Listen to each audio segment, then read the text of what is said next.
Hello folks, Why Guy here again. Welcome to my home on this very cold spring morning. The name of this video is called The Why Guy Exposes a False Peace. Now I get into it quite heavily in this in my new book called In Defense of God's Love. I don't know if you can see that on this lens. Written by yours truly, The Why Guy. Anyway, I'm going to leave a link for this book on the comments section of this video at the end here. So consider it. Look into it. No harm, no foul, right? Well, anyway, The Why Guy Exposes a False Peace. That's an interesting title because Christians, they think along the lines of, not intentionally or not maliciously, okay, but they still think along the lines of being better than everyone else. That's how it's perceived. I realize that's not in the heart of 99% of the believers out there, Christians. I know that it's not.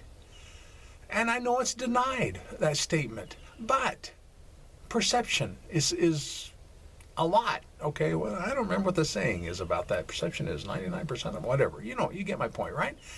But, and the reason why Christians think that, maybe subconsciously, is because they base what I just said on and due to the correct choices that they've made. Okay? And they believe with all their heart that they made a choice for God. So of course, that choice puts them a step above the rest of the people who didn't make that choice. Okay? That's what I mean by they think they're better than everyone else. Not, like I said, not in a malicious way. Now, what ends up happening is this gives them, and I'm saying them because I was in that camp for over 30 years. So I know what it feels like, okay?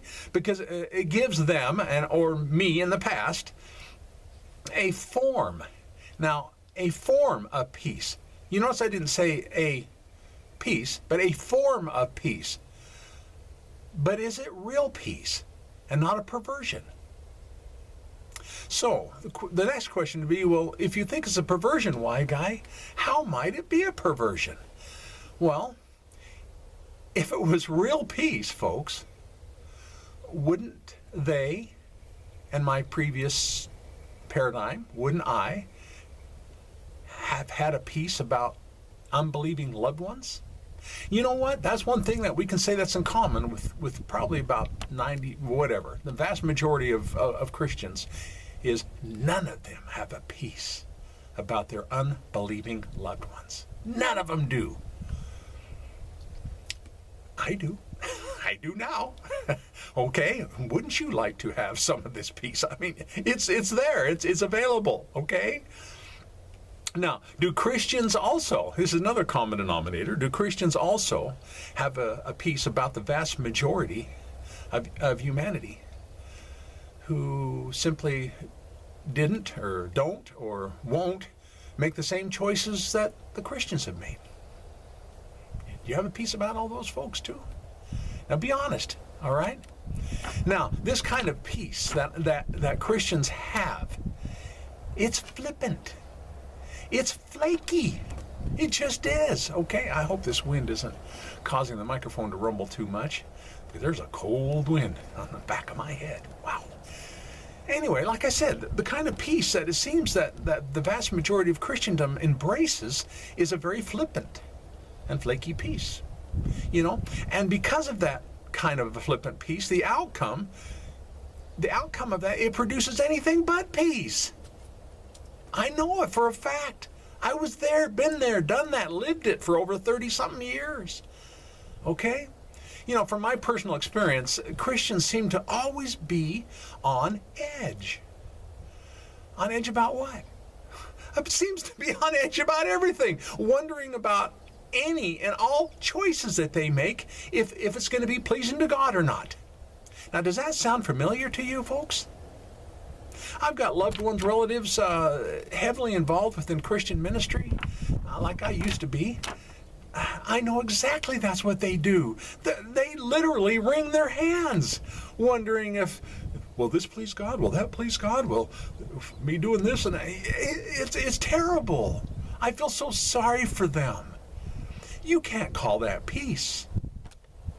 Because you know what? Depending on circumstances, peace just doesn't seem to ever be guaranteed from day to day, nor moment to moment. Some of my relatives, if they claim that they have peace. Are you catching this? It's a religious lie. So in conclusion to this short video, that there is a solution, okay? And the solution is this: just simply realize, well, I'll show you what my solution was. I realize that I'm no better than anyone else because of my choices. That's a first step. It's called humility, okay? And I've now discovered I don't have to earn God's favor, ever. Man, that's called grace. That's cool stuff. I have real peace that God is going to take good care of all of us.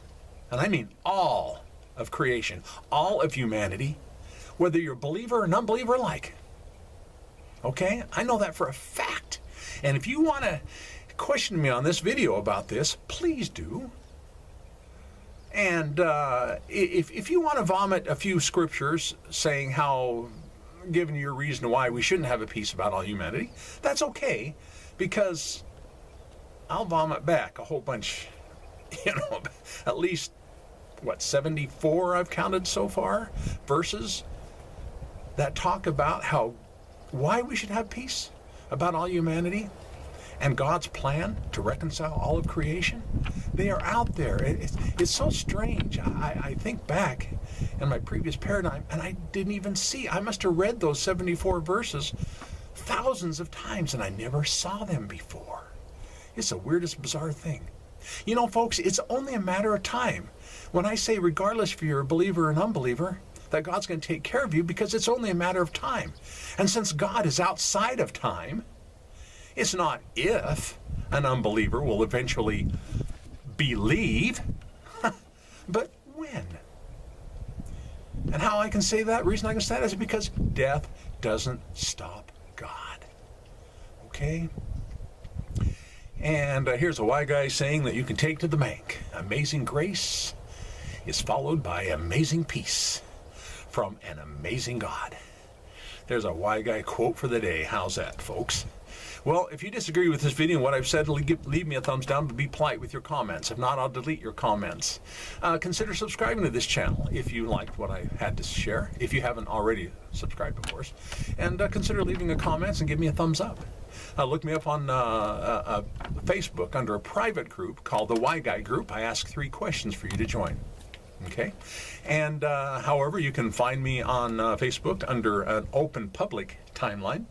Excuse me. Under the name of John Anthony Jones. Okay? And I thank you for viewing.